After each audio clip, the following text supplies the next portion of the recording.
refugees and higher education. My name is Maria Zavala. I'm from the UNHCR protection team in Spain, and I will be moderating this session.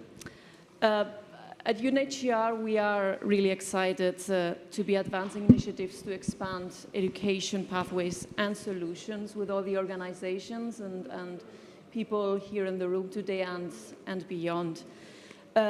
For those of you who are not familiar with educational pathways, just very shortly to tell you what this actually is, what we're talking about. These are safe and regulated admission avenues for refugees by which they can move from a first host country to third countries where they are going to have the opportunity to study while their international protection needs are met. So these are all elements that we will be talking about in this panel. We are at a time of record displacement. We've heard that a lot in these days. And while we have made great progress, we still are far from that 15% goal that we have set by 2030. Just to flag a few of recent crises where we see this, where we see how critical educational pathways are. We had yesterday the opportunity to hear about the impact that the Ukraine war is having on the higher education system.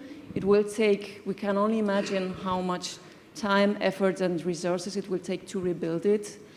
Another recent crisis which has put refugee education on the spot has been the Afghan situation, where education has been interrupted and prohibited for millions of girls. So these kind of programs are critical to reach that goal. It's ambitious, 15 by 30, but we are determined that with the collaboration and coordination within all stakeholders, we will get there. So at this venue, the World Higher Education Conference, we have this tremendous opportunity to directly impact and increase the number of refugee students who can pursue higher education and who can access these kind of pathways. So we will be discussing today barriers, of course. We've heard a lot, and these are not, and these are also present in educational pathways. We will hear about opportunities and about how from different initiatives and experiences we're trying to overcome these difficulties. So thank you once again for joining us and taking part in this conversation. Before turning to our panelists, we thought it would be really interesting to, in a quick way, try to get to know you better, our audience. So if you just could very quickly raise your hands and tell us who is here from a university. Do we have representatives? Okay. From university networks? Great, thank you. Do we have students in the room? Quite a few, thank you. Civil society organizations, NGOs? Great. I see that some of you have a lot of different hats also. That's good for coordination. Do we happen to have some representatives from the private sector, donors, foundations? Great, welcome, thank you. And any other stakeholder actor who wants to become visible today? Governments? Thank you. Great. You have a big role in educational pathways, so we'll be asking you a lot. And so we don't have a lot of time, and we would have loved to hear you all and ask about what your expectations for this session are. I might take the opportunity just to tell you what I expect from this session. I think it's meant to be an inspirational session, that we all leave this room with something new, something some new knowledge about educational pathways, new ideas of how to address the challenges that are there, and new potential partners of whom we can work with in this aspect. So what can be more inspirational than having the opportunity to listen to someone who can talk to us in first person about what higher education has meant in his life. So please let me start by introducing Jean-Marie. Yeah. And maybe Jean-Marie, you have had the opportunity to pursue higher education also with the support of a scholarship. So why do you think that intentional actions to advancing in educational pathways are so important and necessary? Could you please elaborate on that and present your first? Thank you so much. I appreciate for that. So my name is Jean-Marie Shimwe. I am a refugee advocate. I'm also a refugee scholar, Duffy scholar, particularly. I studied journalism and media studies at the University of Nairobi in Kenya.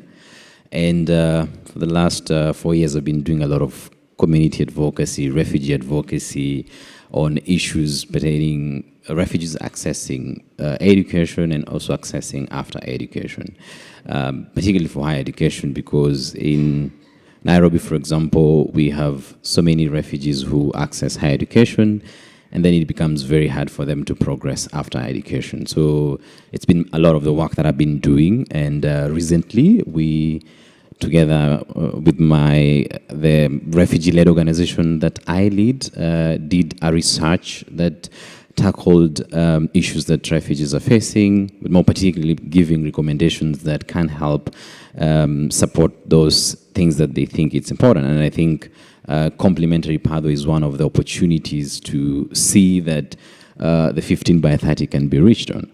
But I think it's very sad sometimes that even the existing scholarships are there's no intentional support to them. For example, I just got statistics moments ago that for the Duffy scholarship in Kenya from 2017 to 2022 now, it's only supported 600 refugees compared to 5,000 refugees that applied. That's less than 10%. I mean, you look at that, if we really think that education can transform the lives of refugees, and we know it's important. In fact, it's not a conversation of saying that, do we need to support them to access education? They need to be given that access. They are just like any other person. So seeing that big gap in terms of refugee accessing education is very frustrating.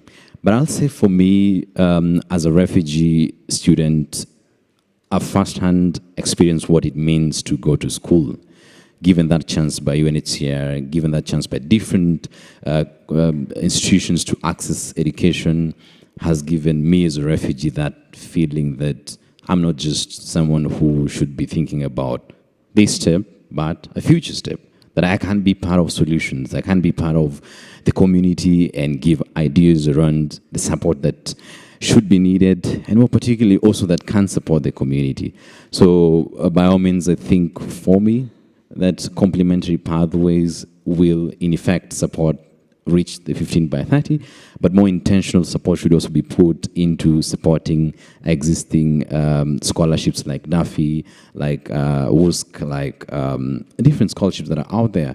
But also just to say, the biggest problem that I see is that for other scholarships that come, it feels like it's a recurring and reciprocating sort of attachment to scholarship. Someone gets the degree, and when a new scholarship comes from MasterCard, it's the same person getting the thing. So there's really no chances for more other people to get access to those scholarships. So I think as we continue to strive to create more scholarships, we also need to create more awareness on more people, on more refugees actually qualifying, and that's by reducing some of the requirements, if it's age, if it is, say, qualification, and that means recognition of some of the qualification. Thank you. Thank you, Jean-Marie. We have here several institutions gathered also. They are bringing unique perspectives on educational pathways. They come from Mexico, Canada, and the United States. So I would ask you to maybe just shortly introduce yourselves and make in a small snapshot of your different initiatives. So, Michelle? Thanks, Maria. Good afternoon, everyone. Thanks for sticking around. I'm Michelle Manx. I'm the Senior Manager for Durable Solutions for Refugees Programming at the World University Service of Canada, but I'm joining this panel actually with two hats. I am also one of the co-chairs alongside Rebecca Granado, who moderated the previous session of the Global Task Force on Third Country Education Pathways. We are a multi-stakeholder group who has as an objective to expand education pathways globally by providing technical assistance, capacity building support to the different stakeholders that are in the room today. So government, we're made up of governments, NGOs, CSOs, post-secondary institutions and networks. And we do so by we provide capacity by sharing resources. So if you're a post-secondary institution or government that's looking to develop a new education pathway, we've developed minimum standards for such initiatives, and we can share the link to those afterwards. And I'll give a plug for an event that we're having at the end too. And then my other role, as I mentioned, is I oversee one of the oldest and largest education pathways program, which is based out of Canada, called the Student Refugee Program. It's existed in its current format since 1978, but it dates back to the 1920s and 1940s. Every year, we work with over 100 post-secondary institutions in Canada and student groups that are based at these campuses to bring over 150 students to Canada through this initiative. And we do so in collaboration with the Canadian government, with Canadian students, and with the post-secondary institutions themselves. We have a unique model of funding this initiative whereby the post-secondary institutions contribute tuition waivers and accommodations and meal plan waivers. And then the students make up the difference in the funds that are required to support a student for 1 year. They do so in the form of a student levy or a student tax. And so this format helps make our initiative sustainable and predictable, allowing us to continue from year to year. So I'll get into more of that in a second, but I'll pass it along to my colleagues to introduce themselves first.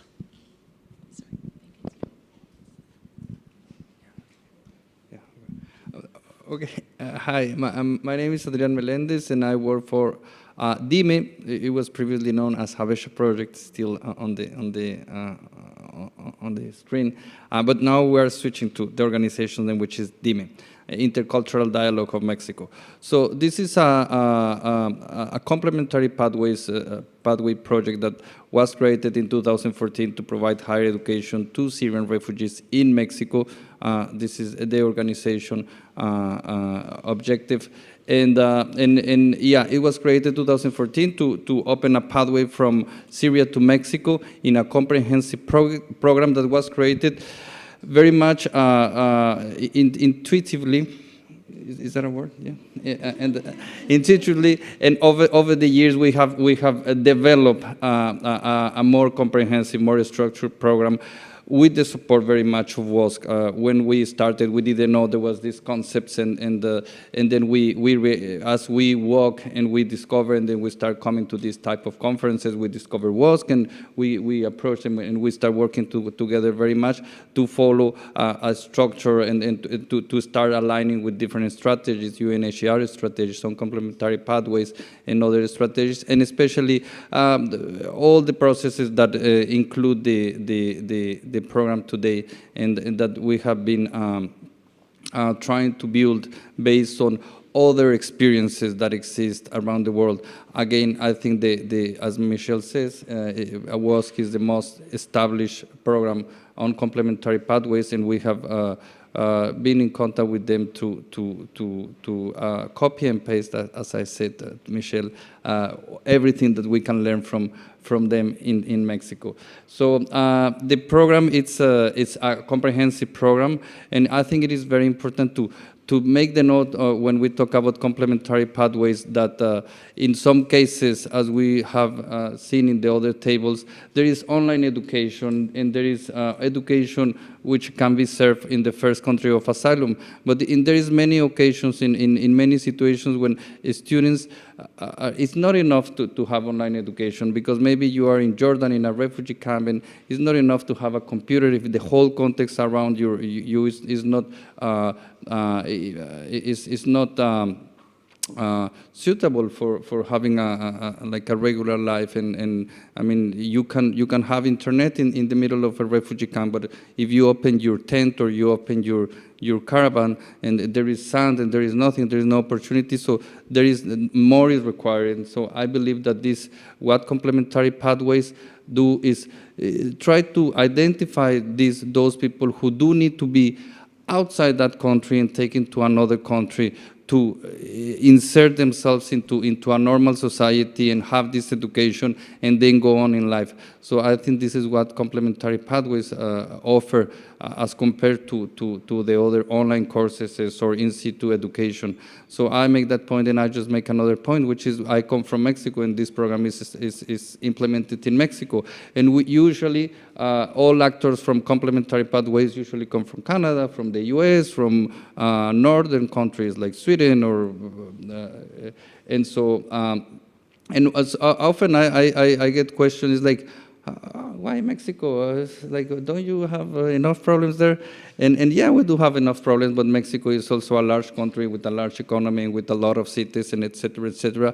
So, and especially I believe that it's a big challenge, and I don't think that the solution is just in Europe, and I don't think the solution is just in the United States. Or I do believe that this solution can be shared by your countries, and I'm sure that you can have students, higher education students in Guatemala City, and I think every country has some solid institutions that can receive some students, and we can create a network that is global and the responsibility can be properly shared among all actors. And I believe that this is what we can bring as a very unique actor in this sector. So I think that will be for my introduction.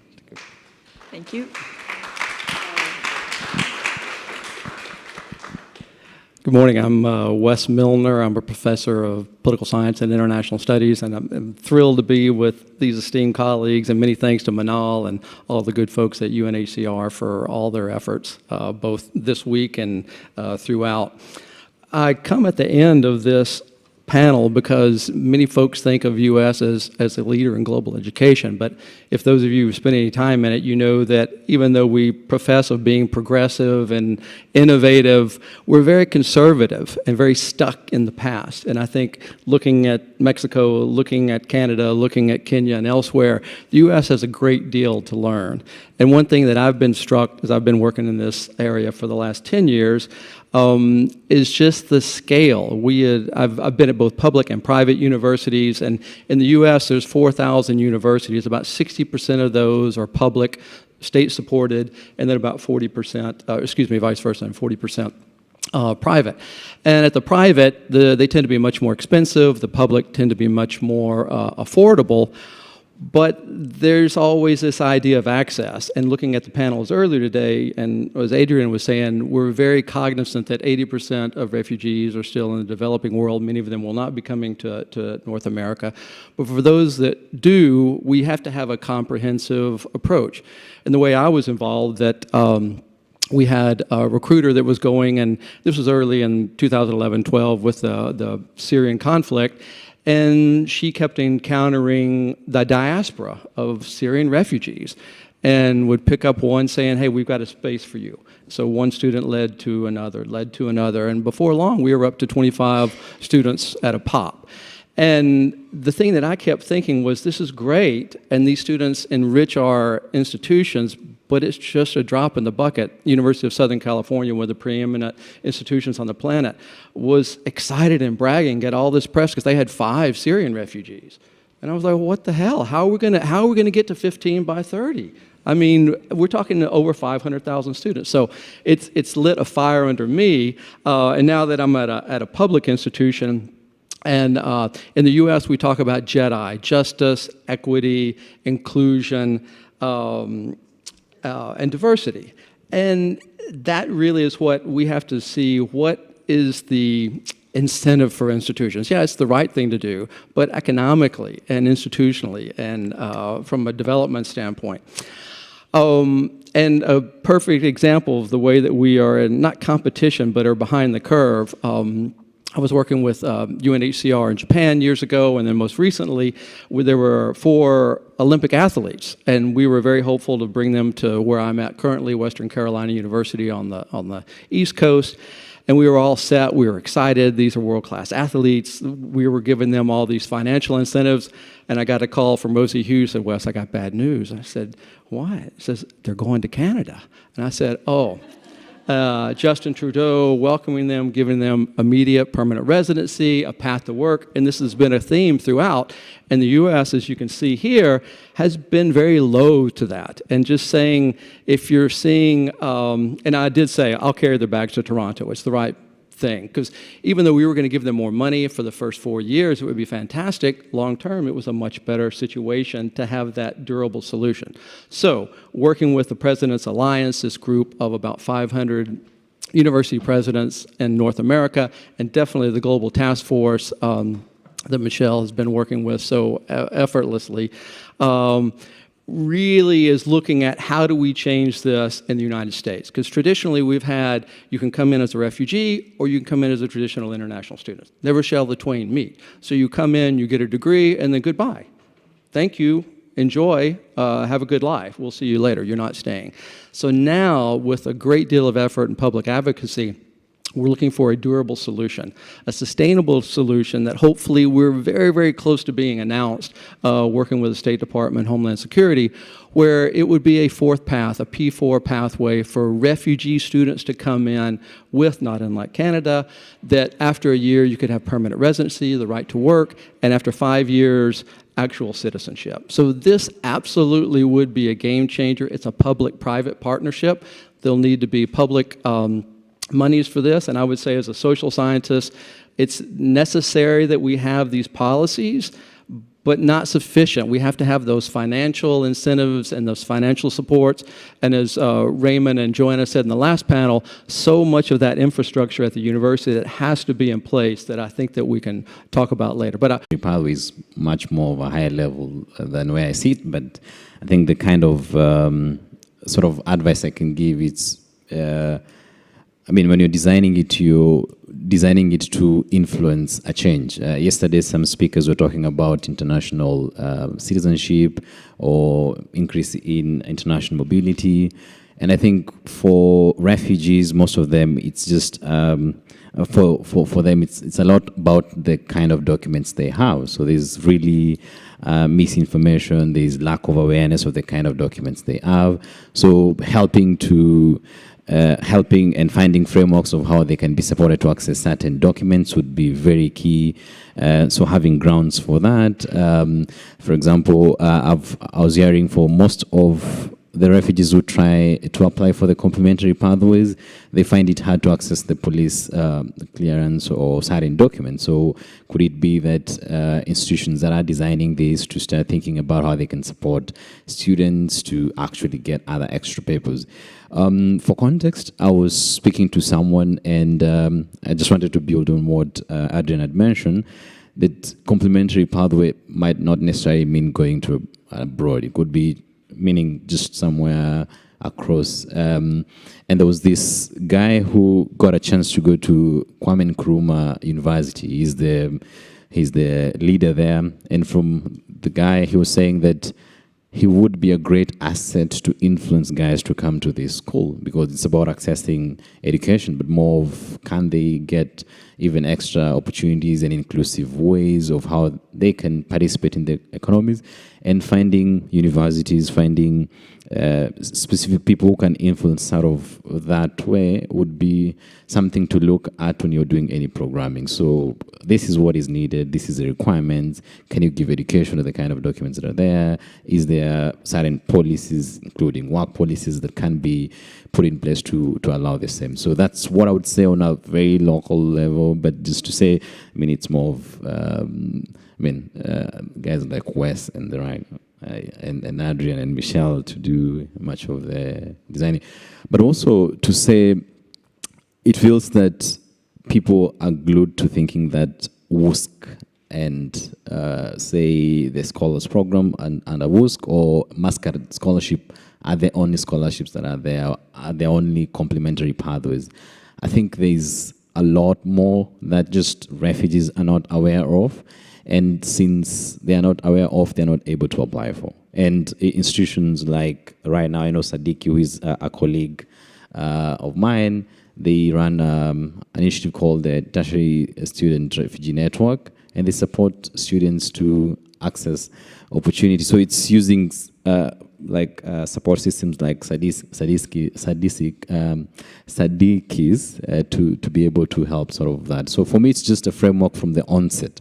Are you taking in considerations all the things that might make it difficult for that to happen? Policies, the kind of documents that refugees have and those kind of things. Thanks. So that's a very important point about access to this, for refugees to these kind of programs. Who wants to take the mic next? Michelle?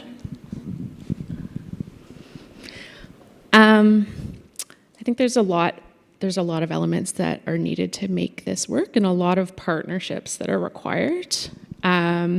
One of the biggest barriers that I've heard students mention, which you started to touch upon, Jean-Marie, is awareness of the initiatives. And so I would encourage anyone that's developing an education pathway to list their opportunity on the UNHCR's Opportunities website as a place where students can go to learn about the opportunities that exist and which countries.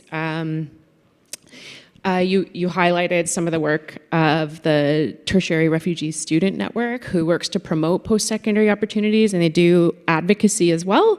But Siddiqui and Ella, who are also in the room, hopefully you've heard from them earlier today, but they are part of an organization or initiative called Refugee Guidance Counselors, and they support refugee students, provide mentorship, provide training sessions and information about educational opportunities that exist and also how to apply for these opportunities. I think one of the barriers is that students often don't see themselves reflected in these international opportunities because there are so many barriers in accessing them, including policies.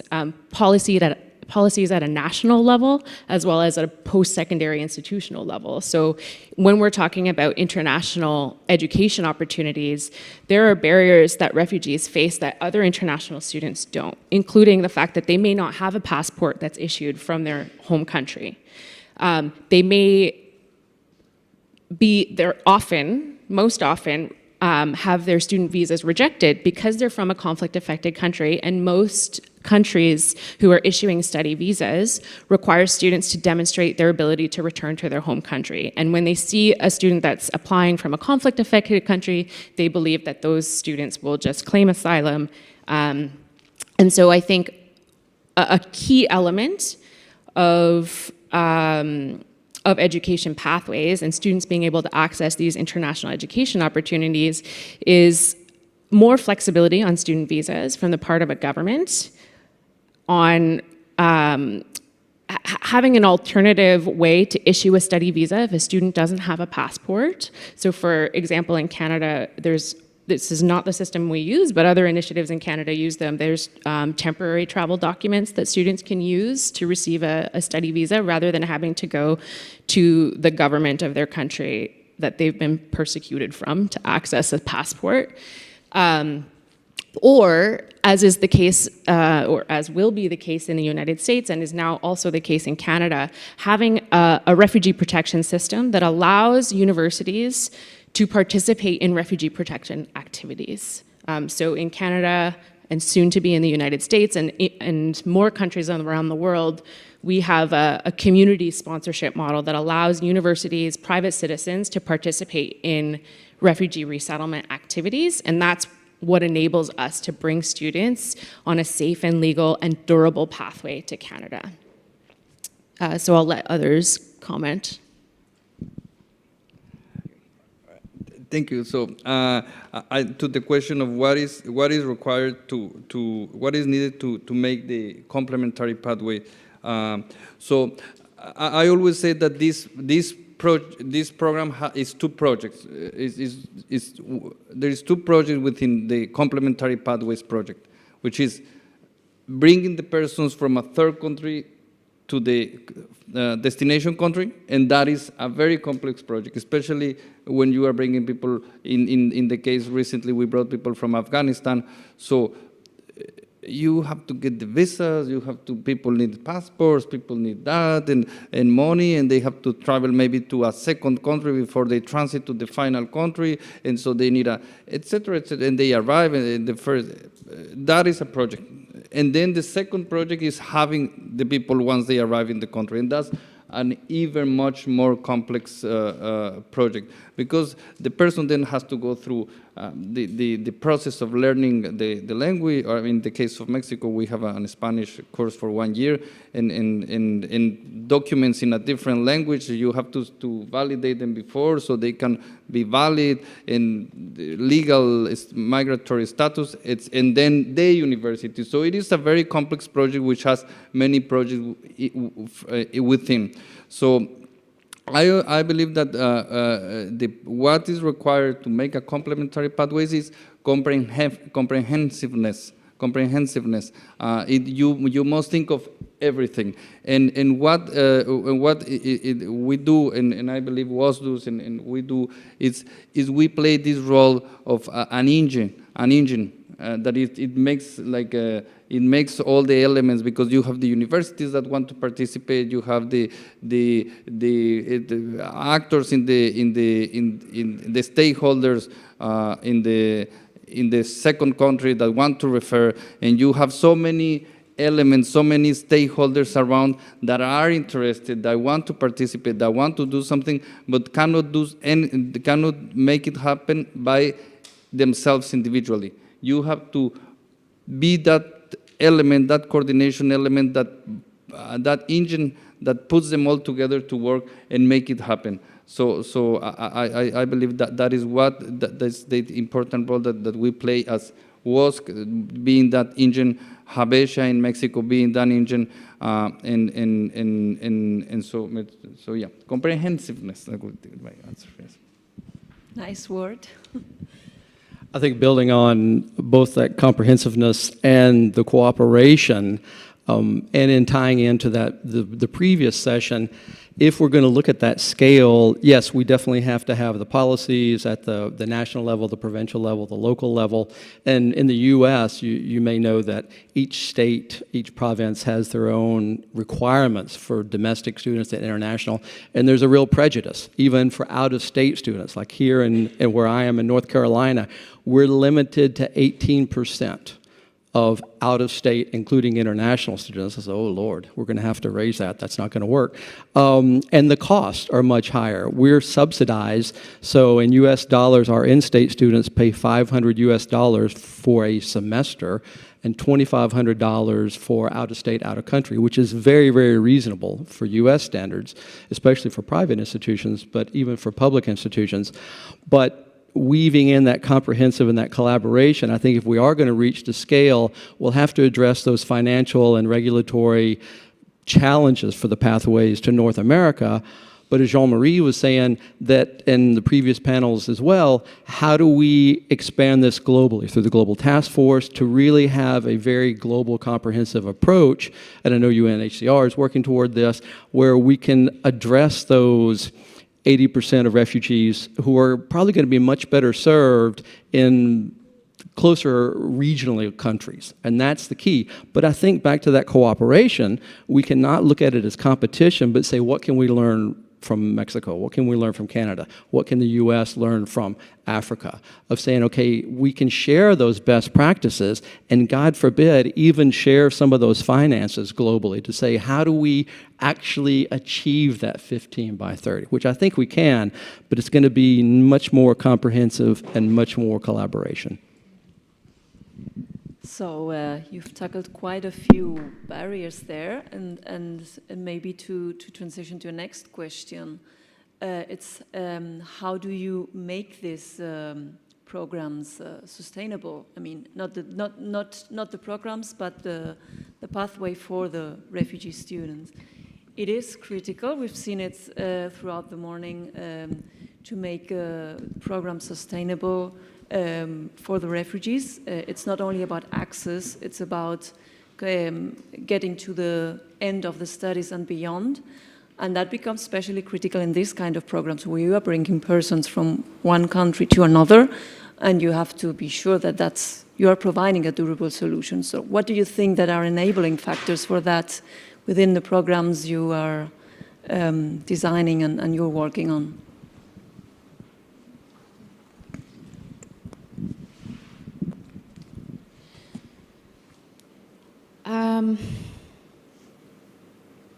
Again, many things. I think one of the things that contributes to student retention and the students' completion is the experiences that they have on a campus.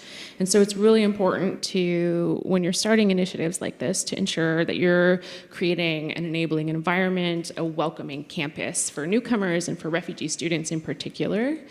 I think ensuring that the different stakeholders on a campus are aware of the existence of such an initiative is important.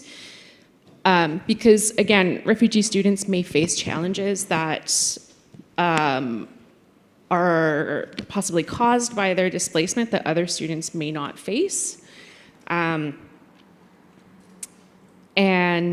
one of the ways that WUSC helps to create more welcoming environments is that we have a youth-to-youth, peer-to-peer support model for social integration. Many campuses have this for international students. We have specific campus-based student groups who play the role, who are actually leading the initiative and play the role of academic transition and social transition and connecting newcomer students to different services on their campus. I think sustainable funding is a critical component. I think often universities are interested in contributing.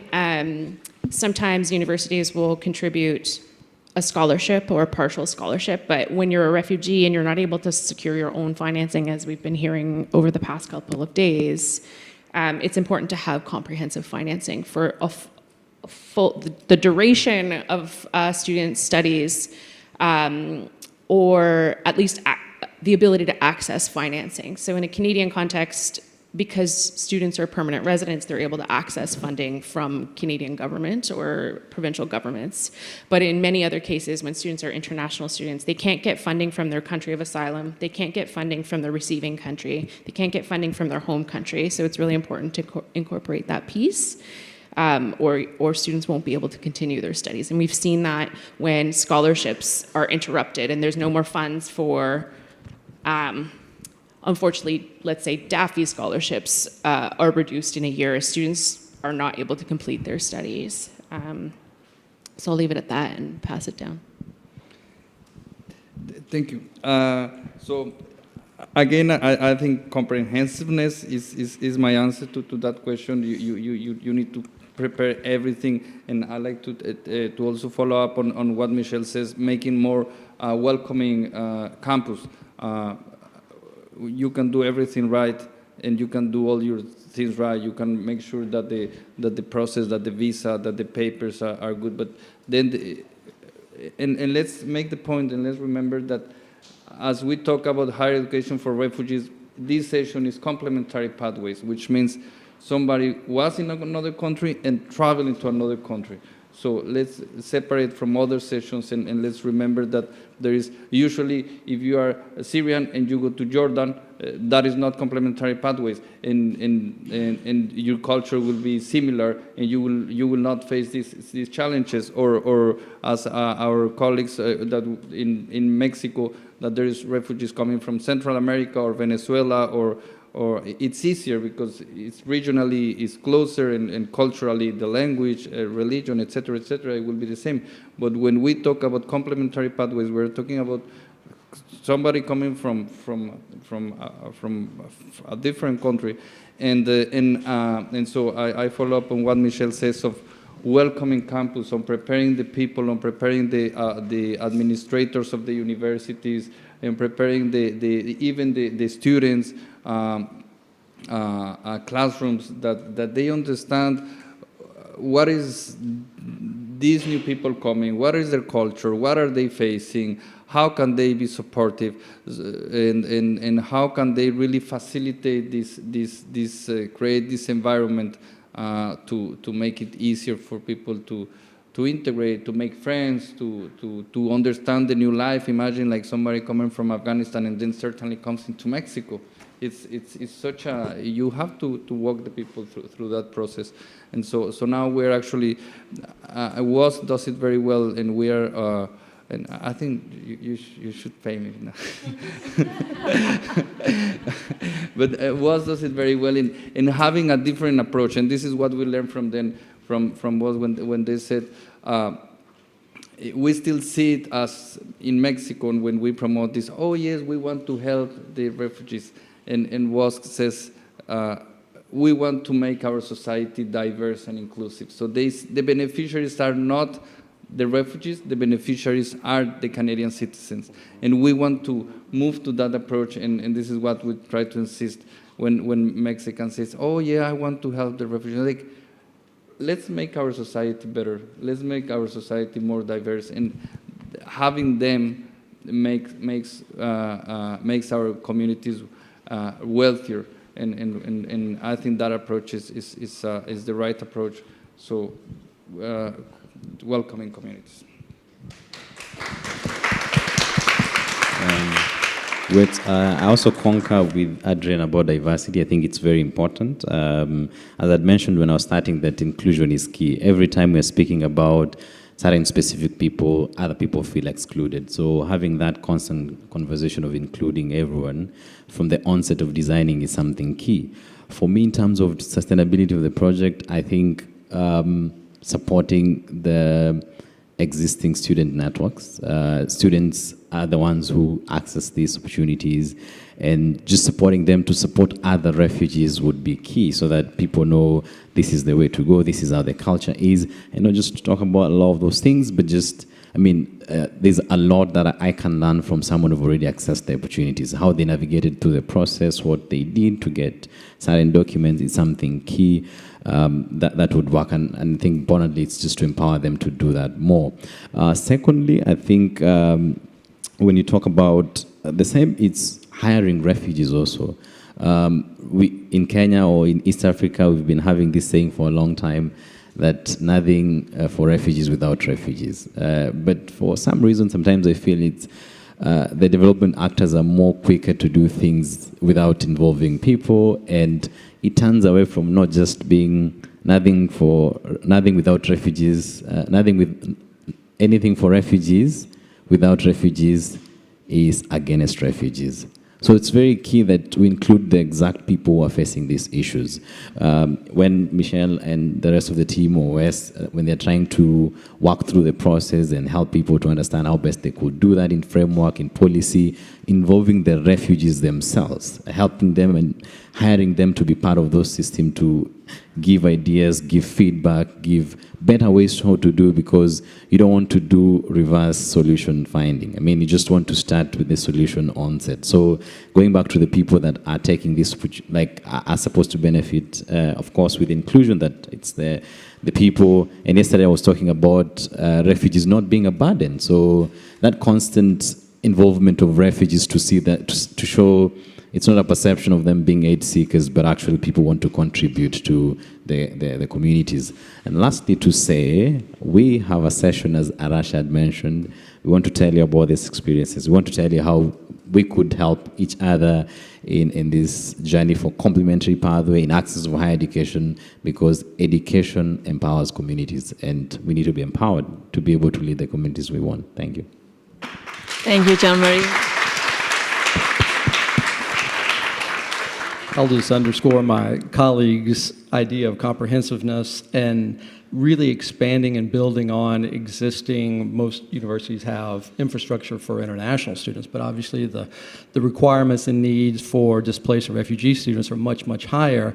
But to your point, I think that we can convince very quickly the assets of all of these students. And one thing that we found at a previous institution was get the business community and get the students involved very early on, yes, in peer networking, but in the community. We actually had a social innovation course that would go into public schools with our refugee students and say, okay, what do you know about conflict in the MENA area, in Syria specifically? And they do a pre and a post after a semester of going into primary and secondary schools.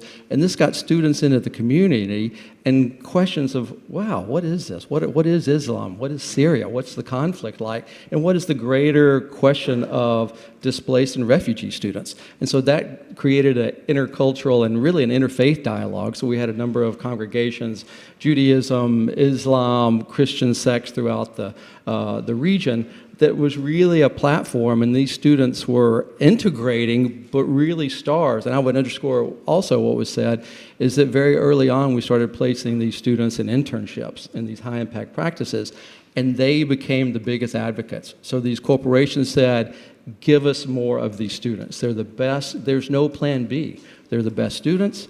They're the best employees. They'll be the best citizens.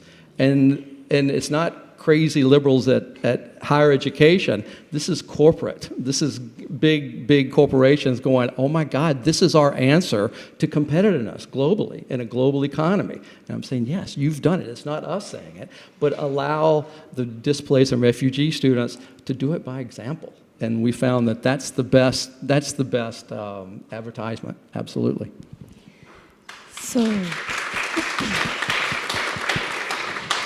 So we are already over our time, but just a quick challenge to you all. If you could very, very briefly, in 2 sentences, maybe just address our audience. We've heard about what people we have in the room, so maybe you can just very briefly talk about what stakeholders we need to take in for these programs to be successful. And yeah, that would be our last question, so thank you all. Well, I think first it's just the, pushing on the unity pact. So for me, I feel like due to the fact that we've seen it's very important, and this is another opportunity to reach the 15 by 30, it's coming together. We need to appreciate that this is a very, what you would say, historical moment to come together. And one thing I actually wanted to say, it's that when you come to events as such, you find the same people, or you find the people who should be changing things. You find the decision makers, you find the professors, you find all these people. So I think it's pretty much to say that we can start this work already here with the people here. It's challenging us to come together and learn together. It's about learning and learning and learning, and then we'll get there.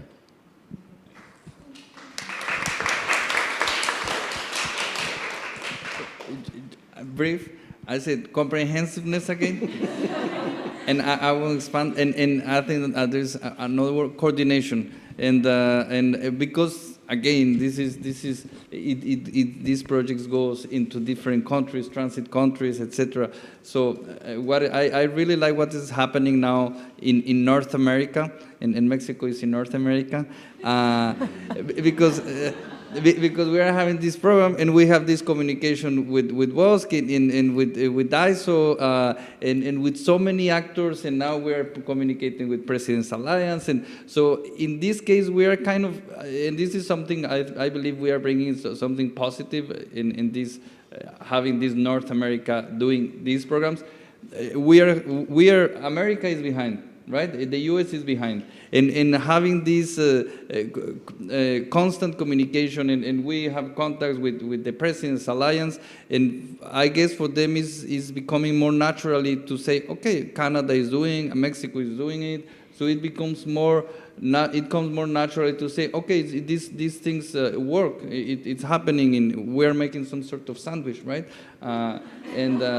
and I believe establishing these programs and coordinating and having this very fluid communication is also making it for our American colleagues to also say, okay, let's get on this path. And amazing things happen with coordination, like the last group of there is a new group of Afghan students coming in August to Mexico, and to launch our application. We went through the list of WASC because WASC did a short list, and of course not everyone can be selected. So they share their list of shortlisted people that couldn't be selected, and we went through that list. And so all these things can be. We can start thinking of a global system where we have places, but we don't have the candidates, but you have the candidates, and et cetera, and those kind of things can start happening if we have different actors all over.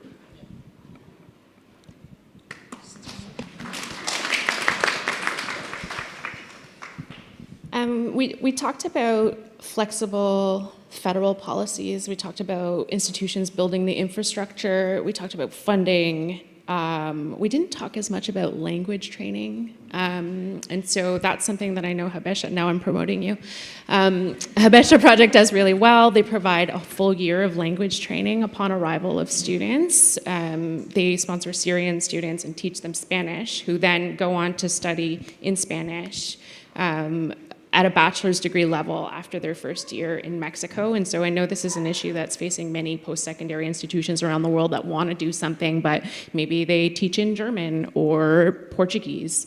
So I think language training is an important component of a post-secondary institution's contributions to these types of initiatives. And then another piece is on flexible admissions policies. So I think post-secondary institutions need to look at how they facilitate access for conflict-affected and marginalized populations. Students don't think about bringing their academic documents with them when they're fleeing a conflict. And so many institutions around the world have started alternative credential assessments. UNESCO talked about their qualifications passport. There's another European passport that can be leveraged. That can be done at either an institutional level or at a Ministry of Education level. And the recognition that even if they do have their documents, that their documents don't always reflect their abilities. You have to remember that students have studied in very difficult contexts, either in a refugee camp or a conflict-affected country. They've had their educations interrupted multiple times. They might have had to switch to a new language of instruction multiple times, and you may be adding a third one. So having flexibility on the documents and transcripts and the requirements that are necessary to be admitted, and then also having some giving some like a grace period upon arrival for a student's first year. If they're not doing as well as you expect them to be doing in their first year, bear in mind the transition that's required of them to, again, a new language, a new academic system, a new country, having left their families, and providing the wraparound supports to support them. Just to answer your question, Maria, I think for me and for all of you as stakeholders and those that are working with stakeholders, irrespective of it's a government at different levels, NGOs, funders, philanthropists, university, and there's lots of components, as the last panel discussed, in terms of stakeholders within a university. But to me, and I guess coming from North America, it's all about market forces. But we have to convince every one of these stakeholders it's in their best interest. It's absolutely in the refugees' best interest, right?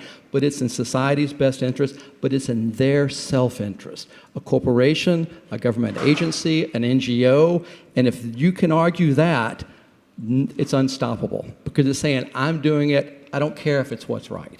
I'm doing it because I'm benefiting. And if you can convince those stakeholders, then I think the possibilities are endless. But that's where we have to hit people where they where they rest, and they have to tick the box.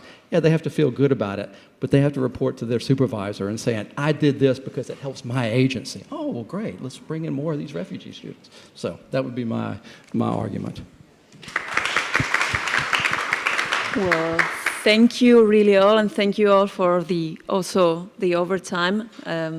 We have a question in the back, so maybe we will take that as a closing remark.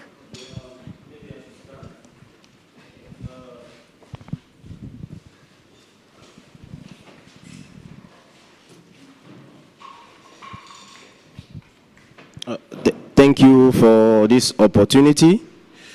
It's really great to be here today. Talking about complementary education pathway for refugees into the third countries. You know, it has a process, and the first process is disseminating information to the people who are supposed to be beneficiaries of this scholarship.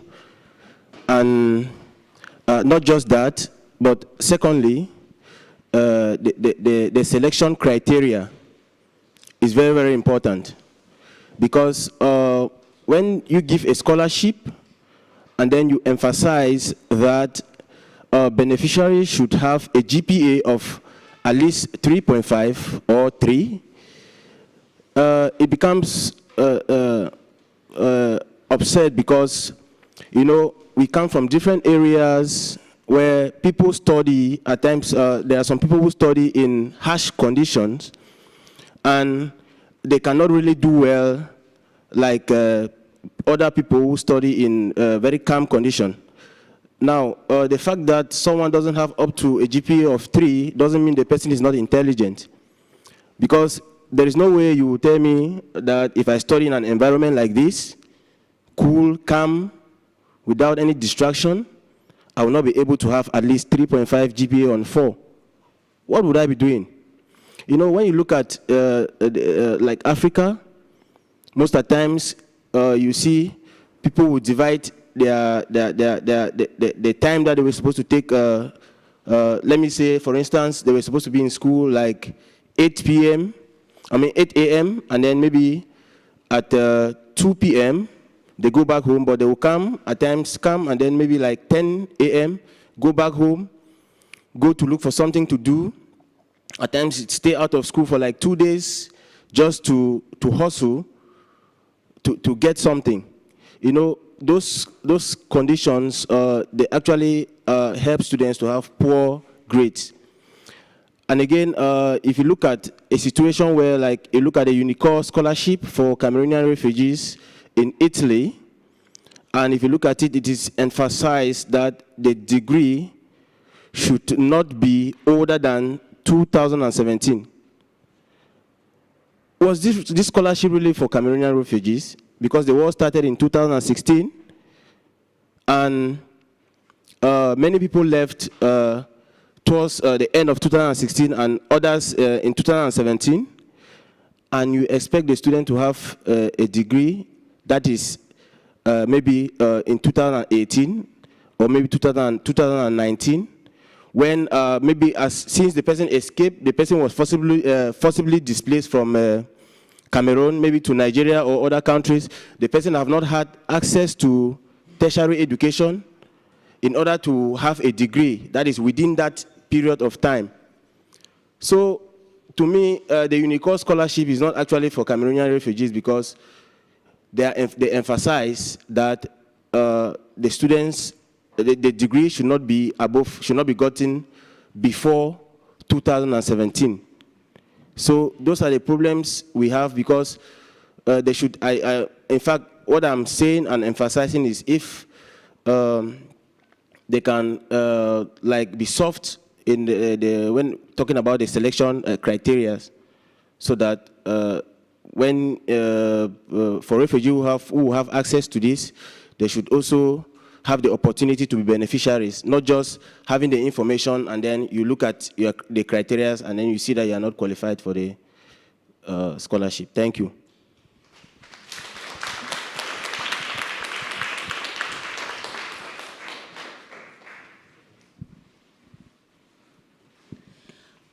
Well, thank you for that, for bringing us back to square one, I would say. What is the challenges for refugees to access these pathways, and bringing again something that we have to think about and incorporate harder. But we are there, I think, and I hope that this session has been, as we wanted it to be, inspirational for you all, and that you join us all in this journey of educational pathways. So thank you.